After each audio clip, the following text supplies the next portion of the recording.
राजस्थान से ताल्लुक़ रखने वाले विक्रम का कहना है कि एक रात मैं और मेरी छोटी बहन बाइक पे शहर से वापस आ रहे थे गाँव की तरफ और एक रात हमारे सामने एक खातून खड़ी हो जाती है रास्ते में और वो हमें बताते हैं कि अगर आप लोग दोबारा इस रास्ते पे आए तो मैं आप लोगों को ज़िंदा ज़मीन के अंदर गाड़ दूँगा। और उसके बाद विक्रम का कहना है कि हमारे पैर ज़मीन से निकल गए।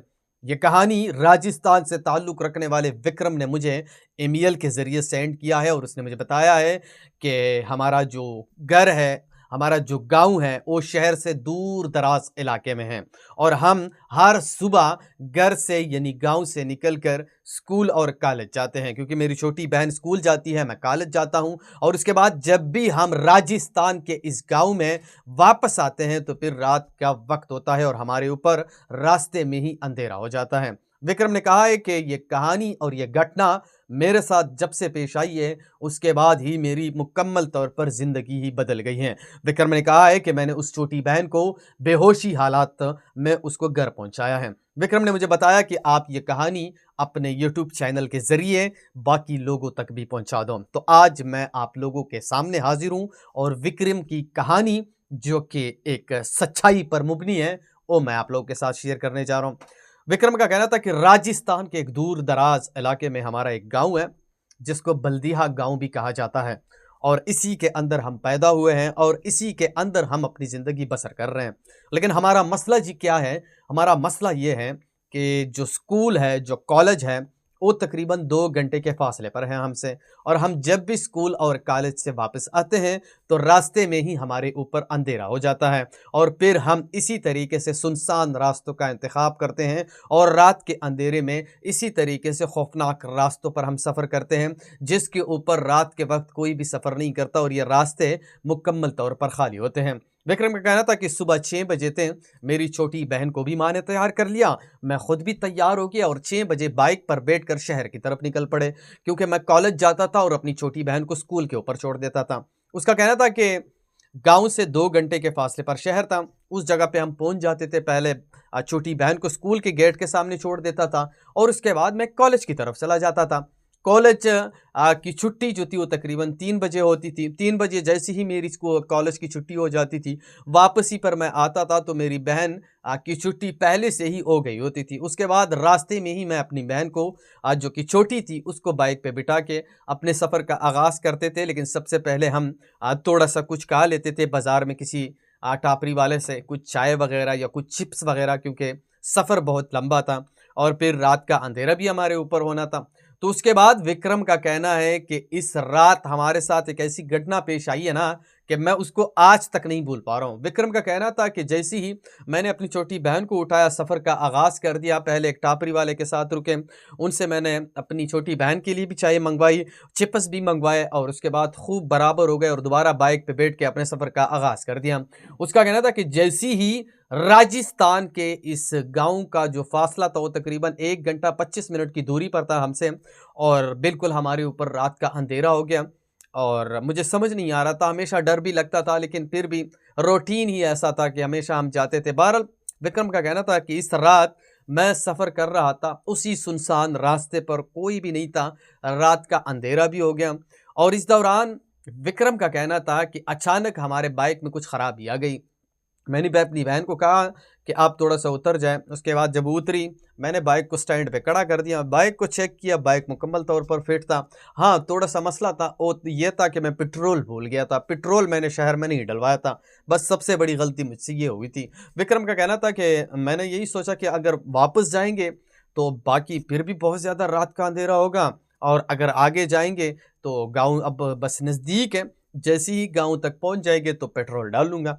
उसके बाद विक्रम का कहना था कि मैं ये सोच रहा था कि पेट्रोल इतना है इसके अंदर कि ये हमें गाँव तक पहुँचा सकता है। लेकिन उसके बाद विक्रम का कहना था कि मेरे सारे अंदाज़े गलत साबित हो गए और जैसे ही हम थोड़ा-सा सफ़र कर रहे थे तो बाइक धीरे-धीरे रुकने लगा और वो मुझसे पेट्रोल ही माँग रहा था। मैं बहुत ज़्यादा परेशान हो गया कि अब मैं पेट्रोल इस अंधेरी रात में कहाँ से लाऊँगा? उसके बाद मेरी बहन मुझे बताती है कि भैया आपने इसके अंदर पेट्रोल नहीं डाला, मैं भी भूल गई थी, आप भी भूल गए थे। मैंने अपनी बहन को बताया कि बहन आप परेशान ना हो, कुछ भी नहीं होने वाला है। हम ऐसा करते हैं कि बाइक को पैदल ही रवाना कर देते हैं। उसके बाद मैंने अपनी बहन को बाइक पे ही बिठा दिया और मैंने बाइक को पैदल रवाना कर दिया, क्योंकि इसके अलावा अब हमारे पास और कोई ऑप्शन मौजूद नहीं था। और हम डर भी रहे थे कि कहीं ऐसा ना हो कि हमारे साथ कोई हादसा पेश ना आ जाए, कोई चोर ना आ जाए, कोई और मसला पेश ना आ जाए। उसके बाद विक्रम का कहना था कि मैंने पैदल ही बाइक को रवाना कर दिया और पीछे सीट पे मैंने अपनी बहन को भी बिठा दिया है, क्योंकि वो छोटी थी।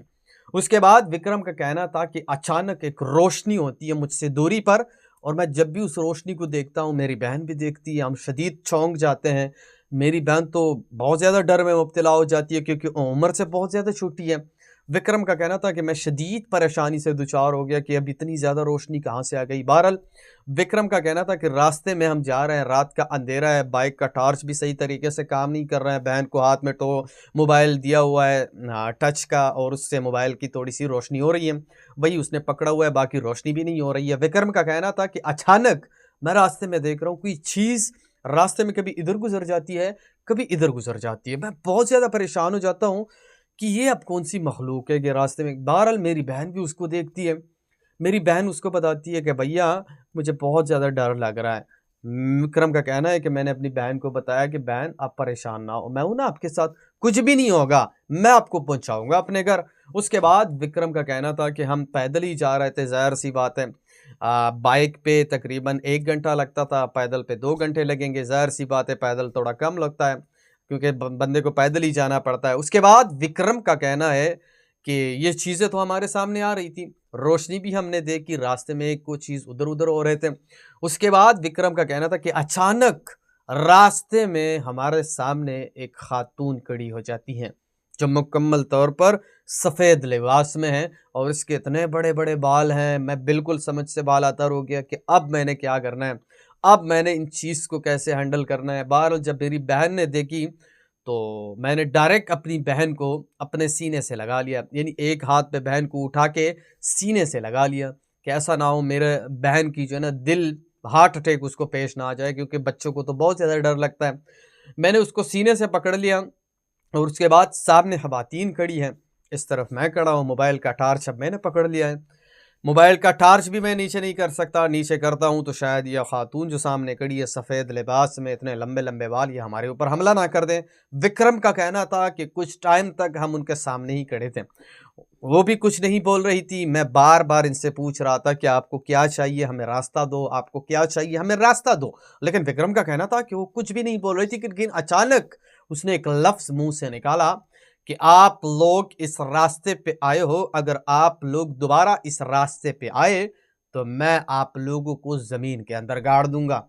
उसके बाद विक्रम का कहना है कि मैंने बाइक छोड़ दिया, बाइक उसी जगह पे गिर गया, मैं नीचे 2 कदम नीचे आया, पीछे आया। मतलब मुझे समझ नहीं आ रहा था कि ये कौन सी बात हुई। उसके बाद विक्रम का कहना था कि एक तो मैं खुद भी डर रहा था, एक छोटी बहन थी, उसको भी मैंने सीने से पकड़ा हुआ था, और बिल्कुल मेरी बहन उसकी तरफ देख भी नहीं रही थी, क्योंकि मैंने उसके आँख भी छुपाए रखे हुए थे कि कहीं ऐसा ना हो कि उसकी तरफ देखें। उसके बाद विक्रम का कहना था कि वो खातून जो थी वो अचानक गायब हो गई। उसके बाद मैंने अपनी बहन को कहा कि जाओ, यानी मैं भी पूरी तरह हिल रहा था, पूरा जिस्म हिल रहा था कि अब मैंने करना क्या है, निकलना कैसे है। उसके बाद विक्रम का कहना था कि दिल को मजबूत कर दिया कि चलो अब घर तो पहुंचना है। उसके बाद विक्रम का कहना था कि मैंने बाइक को उठाया, बहन को फिर से बाइक पे बिठाया, उसके हाथ में टॉर्च मोबाइल दिया, और उसके बाद दोबारा मैं पैदल के सफ़र पे निकल पड़ा, क्योंकि सारी रात तो हम इस जगह पे नहीं गुजार सकते थे। विक्रम का कहना था कि हम ज़ोर ज़ोर से चिल्ला भी नहीं सकते थे, क्योंकि ये इलाका मुकम्मल तौर पर सुनसान था, यहाँ पे कुछ भी नहीं था। और ये जब भी मैं इस रास्ते के ऊपर बाइक से गुजरता था कुछ भी नहीं होता था। मेरे गांव तक इस रास्ते पर मुझे कोई भी शख्स आता हुआ या जाता हुआ नजर नहीं आता था। उसके बाद विक्रम का कहना था कि ये रात हमारे लिए इतनी खतरनाक साबित हुई कि मैं आज तक इसको नहीं भूल रहा हूँ। उसके बाद विक्रम का कहना था कि हमने दोबारा अपने सफ़र का आगाज़ करते हैं।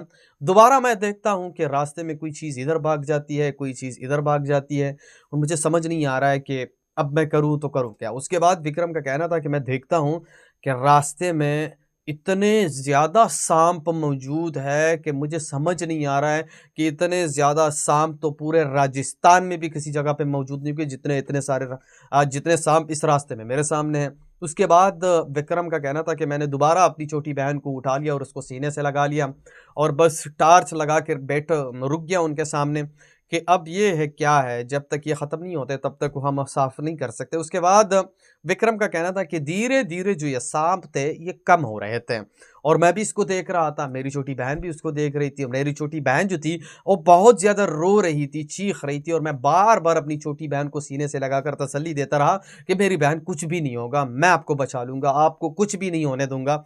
उसके बाद विक्रम का कहना था कि धीरे-धीरे ये सारे जो साँप थे ये मेरे रास्ते से ख़त्म हो गए और उसके बाद मैंने दोबारा अपनी बहन को बाइक पे बिठा दिया और दोबारा अपने सफ़र का आगाज़ कर दिया। उसके बाद विक्रम का कहना था कि मुझे ऐसा लग रहा था कि शायद आज हम ज़िंदा बच जाएँगे, ये मुझे बहुत ही मुश्किल लग रहा था क्योंकि जिस तरीके से रास्ते में हमारे सामने वाक़ियात आ रहे थे, इससे मुझे लग रहा था कि शायद आज मैं ज़िंदा नहीं बचूँगा। लेकिन विक्रम का कहना था कि मुझे एक बात पे बहुत ज़्यादा अफ़सोस हो रही थी और वो ये कि मेरे साथ छोटी बहन थी। विक्रम का कहना था कि अगर मेरे साथ ये छोटी बहन ना होती तो मैं बहुत कुछ कर सकता था। मैं बाइक छोड़कर भाग भी सकता था, मैं कोई और तरीका अपना सकता था, लेकिन बदकिस्मती देखे कि मेरे साथ छोटी बहन थी और इस छोटी बहन के बदौलत मैं ना भाग सकता था, ना चिल्ला सकता था, ना चीख सकता था, कुछ भी नहीं कर सकता था। विक्रम का कहना था कि जैसे ही रास्ते से शाम ख़त्म हो गए, हमने दोबारा बाइक पे मतलब दोबारा पैदल पे बाइक सफ़र जो है ना शुरू कर दिया और बाइक को पैदल रवाना कर दिया। उसके बाद विक्रम का कहना था कि हमने कुछ ही सफ़र तय किया था कि इस दौरान रास्ते में एक रेहड़ी यानी मतलब गद्दा रेहड़ी मेरे सामने आ जाती है और मैं उसको देखता हूँ, हैरान हो जाता हूँ। पहले तो मुझे यही लग रहा था कि शायद गाँव वाला कोई बंदा रास्ते पे आ रहा है। मैंने उससे बताया कि चाचा जी, लेकिन जब चाचा को मैंने बताया तो चाचा ने जब मेरी तरफ देखा तो मैं इसको नहीं पहचानता था क्योंकि इस रास्ते पे हमारे गाँव वाले ही आते थे और मैं तमाम तर गाँव वालों को अच्छी तरीके से पहचानता था। लेकिन ये चाचा जो कि गद्दा रेहड़ी में आ रहा था, इसको मैं नहीं पहचानता था। उसके बाद विक्रम ने कहा कि मैंने इस चाचा को बताया कि चाचा कहाँ से आ रहे हो और कहाँ जा रहे हो? उसके बाद चाचा ने मुझे बताया कि बेटा आप यहाँ पे क्या कर रहे हो? रात का अंधेरा है और आप यहाँ पे छोटी बहन और भाई के साथ क्या हुआ है? मैंने उससे बताया कि चाचा इसी तरीके से हमारे बाइक का पेट्रोल ख़त्म हो चुका है और हमारे साथ जो है ना मसला पेश आ चुका है और हम शदीद परेशान हैं, लेकिन फिर भी गाँव नज़दीक है और हम बाइक को पैदल ही लेके जा रहे हैं, बहुत जल्द पहुँच जाएँगे। उसके बाद चाचा ने मुझे बताया कि बेटा ये इलाका ठीक नहीं है और कुछ टाइम से तो इलाका बहुत ज़्यादा ख़तरनाक हो चुका है, आप ऐसा करो कि इस इलाके से जल्दी निकल जाओ। उसके बाद मैंने चाचा को बताया, विक्रम का कहना था कि मैंने चाचा को बताया कि चाचा आप कहाँ जा रहे हो? चाचा ने मुझे जवाब में बताया कि बेटा मैं शहर जा रहा हूँ, वहाँ पे थोड़ा काम है। उसके बाद विक्रम का कहना था कि मैंने उससे कहा कि ठीक है। विक्रम का कहना था कि मैं उनसे मदद भी माँग सकता था, लेकिन मदद मैं इस तनासुर में माँग सकता था कि वो अगर मेरे गाँव का होता, लेकिन वो मेरे गाँव का ही नहीं था और रास्ता भी मेरे गाँव का ही वो इस्तेमाल कर रहा था और जा रहा था। बहरहाल विक्रम का कहना था कि मैंने उनसे मदद नहीं माँगी और वो भी धीरे-धीरे से हमारे ऊपर गुज़र गया। उसके बाद हमने दोबारा बाइक को पैदल रवाना कर दिया। मेरी बहन भी बैठी हुई है और अब उसको भी नींद आ रही है क्योंकि टाइम काफ़ी गुज़र चुका है। इस टाइम तक तो हम घर के अंदर होने चाहिए थे और जब मैंने मोबाइल चेक किया, तो मोबाइल के अंदर पहले तो इस इलाके में बिल्कुल सिग्नल ही नहीं आते थे और बस चार्ज ही ख़त्म होने वाला था क्योंकि सारा रास्ता हमने इसके ऊपर टॉर्च ऑन किया हुआ था। उसके बाद विक्रम का कहना था कि हमने कुछ ही सफ़र तय किया था कि इस दौरान एक खौफ़नाक आवाज़ हमको सुनाई देती है और ये खौफ़नाक आवाज़ इतनी तेज़ थी कि मेरी बहन दोबारा मुझे छलांग लगाकर मेरे सीने से चिपक जाती है और मैं अपनी बहन को मज़बूती के साथ अपने दिल से लगा लेता हूँ कि कहीं ऐसा ना हो इसके साथ कोई मसला पेश आ जाना है। उसके बाद विक्रम का कहना था कि एक हाथ पे मैंने अपनी बहन को उठाया हुआ है और इसको मज़बूती से पकड़ा हुआ है और दूसरे हाथ से मैं बाइक को पैदल लेके जा रहा हूँ, कोशिश कर रहा हूँ कि किसी भी तरीके से इस बाइक को मैं आगे लेके जाऊँ। उसके बाद विक्रम का कहना था कि मैं शदीद परेशान था और बाइक को उसी जगह पे ही छोड़ दिया। विक्रम का कहना था कि अब बाइक को मैं नहीं लेके जा सकता क्योंकि एक तरफ तो मेरी बहन थी, बहुत ज़्यादा डर रही थी और दूसरी तरफ बाइक था। इनमें से एक ही चीज़ को मैं उठा के लेके जा सकता था। उसके बाद विक्रम का कहना था कि मैंने बाइक को उसी जगह पे गिरा दिया, छोड़ दिया क्योंकि मुझे यही लग रहा था कि रात के अंधेरे में इस रास्ते पे कोई आता नहीं है, अगर आएगा भी तो वो इस बाइक को नहीं लेके जा सकता। उसके बाद विक्रम का कहना था कि मैं यही सोच रहा था कि जैसे ही मैं घर पहुँचूँगा सुबह दोबारा मैं इस बाइक के पीछे आ जाऊँगा। विक्रम का कहना था कि बाइक गिराने के बाद अपनी बहन को लेने के बाद बहन को मैंने अपनी मज़बूती के साथ पकड़ लिया और उसके बाद अपने कदम जो थे मेरी जो रफ़्तार थी मेरी जिस तरीके से मैं बाइक के साथ चल रहा था पैदल वो तो स्लो थी लेकिन बाइक के बग़ैर जो मेरी रफ़्तार थी वो मैंने तेज़ कर दी। और उसके बाद विक्रम का कहना था कि बाइक गिराने के बाद मुझे यही लग रहा था कि शायद मैं अब पैदल तेज़ सफ़र कर सकूँगा और उसके बाद मैंने अपने सफ़र का आगाज़ कर दिया और अपनी बहन को मज़बूती के साथ मतलब गले से लगाया हुआ है और उसके बाद सफ़र का आगाज़ कर दिया। विक्रम का कहना था कि थोड़ा ही नज़दीक मुझे गाँव की कुछ रोशनियाँ नज़र आई। जैसे ही मैंने गाँव की रोशनियाँ देखी, तो मैं पहले तो खुश हुआ, दूसरी तरफ मुझे रोना भी आया और तीसरी तरफ मसला ये पेश आया कि जब मैं अपनी छोटी बहन को हिला रहा था, उसको बार-बार मैं बोल रही थी कि उठो, उठो, वो नहीं उठ रही थी। विक्रम का कहना था कि मैं शदीद मुश्किलात से दो-चार हो गया, आँखों से आँसू गिर रहे हैं। जब मैंने अपनी बहन को उठाया और सर हाथ में रखा, तो मेरी बहन बेहोश हो गई थी डर के मारे। यानी वो इतना ज़्यादा बेचारी डर गई थी कि वो मेरे हाथों में ही बेहोश हो गई थी। उसके बाद जैसे ही मैंने उसको बेहोश देखा, तो उसको इसी तरीके से मज़बूती के साथ पकड़कर, गाँव सामने ही था, रोशनी नज़र आ रही थी, तेज़ी के साथ भागने लगा। जितनी मेरे पैरों में स्पीड थी, क्योंकि विक्रम का कहता है स्कूल के अंदर, कॉलेज के अंदर भी हम भागते थे, जितनी मेरे पैरों के अंदर स्पीड थी, उस स्पीड से मैं भाग रहा था और अपनी छोटी बहन को पहुँचा रहा था। विक्रम का कहना था कि किसी भी तरीके से मैं गाँव के अंदर दाखिल हो गया। गाँव के अंदर एक छोटा-सा क्लिनिक था, जो कि घर के अंदर था। पहले घर नहीं जा रहा था, अब क्लिनिक पहुँच गया। जो दरवाज़ा खटखटाया, डॉक्टर साहब बाहर निकलो। डॉक्टर साहब ने दरवाज़ा खोला, बहन बेहोश हो गई है, जिसने एक इंजेक्शन लगाया और कुछ पानियाँ मुँह पे छिड़की और उसके बाद उसकी बहन को होश आ गया। होश आने के बाद विक्रम का कहना था कि मैं बहुत ज़्यादा खुश हो गया, मेरी खुशी का आप सोच भी नहीं सकते, मैं इतना ज़्यादा खुश हो गया। और उसके बाद विक्रम का कहना है कि मैंने अपनी बहन को ले लिया डॉक्टर से और दोबारा अपने कंधे पे बिठा दिया और मेरी बहन बहुत ज़्यादा खुश थी, क्योंकि उसने गाँव देखा, अपने लोग देखे, तो उसके बाद दोबारा हम घर की तरफ रवाना हो गए। उसके बाद विक्रम का कहना है कि जैसे ही हम घर के अंदर दाखिल हो गए, तो सबसे पहले तो मेरी माँ ने मुझे सबसे पहले थप्पड़ रसीद किया। थप्पड़ रसीद करने के बाद मेरी माँ ने मुझे बोला कि आज तू फिर लेट हो गया है, मैंने तुझे बताया था ना कि घर जल्दी आना। उसके बाद विक्रम ने कहा कि माँ ने पूछा ही कुछ नहीं, पूछने से पहले ही थप्पड़ रसीद किया। बहरहाल मैं भी बैठ गया, अपनी बहन को भी बैठा दिया और बहन जो थी मेरी, वो माँ के साथ चिपक गई और ज़ोर-ज़ोर से रोने लगी। माँ उनसे पूछती रही, क्या हुआ है बेटा, क्या हुआ है? उसके बाद वो मेरी बहन छोटी अपनी माँ को बताती है कि इसी तरीके से एक खातून हमारे सामने खड़ी हो गई थी, कुछ सांप हमारे सामने आ गए थे, बाइक वहाँ पे गिरा दिया गया है और मैं उसके बाद फिर बेहोश हो गई थी। और उसके बाद जब मेरी माँ ने मुझे देखा, तो आँखों में आंसू लिए मेरी तरफ भागने लगी और मुझे गले से लगाया कि बेटा मुझे माफ़ कर दे, मुझे नहीं पता था कि आपके साथ इसी तरीके से वाक़ियात हुए हैं। विक्रम का कहना था कि मैंने अपनी माँ को सारी, यानी ए से लेके ज़ेड तक सारी कहानी बयान कर दी कि माँ इसी तरीके से हमारे साथ वाक़या पेश आया है और फिर भी मैंने बाइक वहाँ पे गिरा दिया है, सुबह होगी तो बाइक को दोबारा वापस ले लूँगा। मेरी माँ ने मुझे बताया कि बेटा आज के बाद आप लोग स्कूल और कॉलेज नहीं जाओगे, हम ऐसा करते हैं कि इस जगह से ही हिजरत कर लेते हैं। और उसके बाद विक्रम का कहना है कि तकरीबन 1 ही महीना गुज़र गया था। 1 महीने के बाद राजस्थान के इलाके इस बलदेहा गाँव से हमने हिजरत कर ली शहर की तरफ और आज हम शहर के अंदर हैं और कॉलेज और स्कूल हमारे घर के बहुत ही नज़दीक हैं और उसके अंदर हम जाते भी हैं और आते भी हैं, कोई मसला पेश नहीं आता। बहरहाल ये कहानी अगर आपको पसंद आई है तो मेरे चैनल को भी ज़रूर सब्सक्राइब कर लें। अगर आपको मज़ीद इसी तरीके की कहानियाँ पसंद है तो मेरे चैनल के बेल आइकन को भी ऑन कर लें ताकि नोटिफिकेशन के ज़रिए आपको मेरी वीडियो मिलते रहे और मुझे इजाज़त दीजिए। अल्लाह हाफ़िज़।